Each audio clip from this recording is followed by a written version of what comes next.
أهلا ومرحبا بكم متابعينا الكرام. مرحبا بكم في قناة مرصد 24. قبل أن نبدأ لا تنسوا الاشتراك في القناة وتفعيل جرس التنبيهات ووضع إعجاب للفيديو ومشاركته مع أصدقائكم المهتمين بالشأن المغاربي والدولي.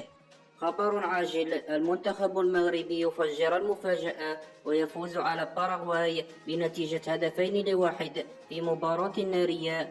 والمدرب الباراغواياني يعترف: لم أرى فريقا بهذه القوة منذ سنوات. وفي ليلة كروية لا تنسى بمدينة لانس الفرنسية، تمكن أسود الأطلس من تحقيق فوز مثير على منتخب باراغواي بنتيجة 2-1 في مباراة ودية استعدادا لكأس العالم 2026.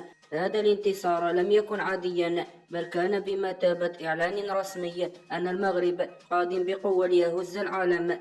المدرب الجديد محمد وهبي الذي خلف والد الركراكي أظهر بصمته التكتيكية بوضوح، حيث قلب المباراة في 5 دقائق فقط من بداية الشوط الثاني، عندما سجل بلال الخنوس الهدف الأول في الدقيقة 48، وأضافنا إلى العيناوي الهدف الثاني في الدقيقة 53، في مشهد جعل الجماهير المغربية تهتف من الفخر والدهشة.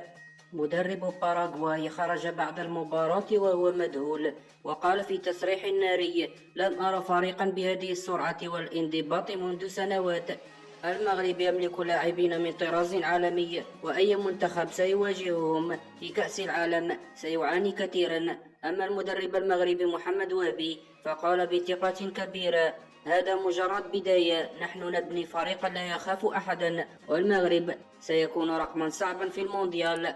الجماهير المغربية في فرنسا كانت في حالة هستيرية من الفرح، والأعلام المغربية رفرفت في المدرجات كأنها إعلان انتصار وطني. الصحف الأوروبية وصفت المنتخب المغربي بأنه الظاهرة الجديدة في كرة القدم العالمية، وقالت إن المنتخبات الكبرى بدأت فعلا تخشى مواجهة المغرب في كأس العالم القادم، لأن ما يقدمه من أداء وقتالية وتنظيم يجعل أي خصم أمامه يبدو ضعيفا.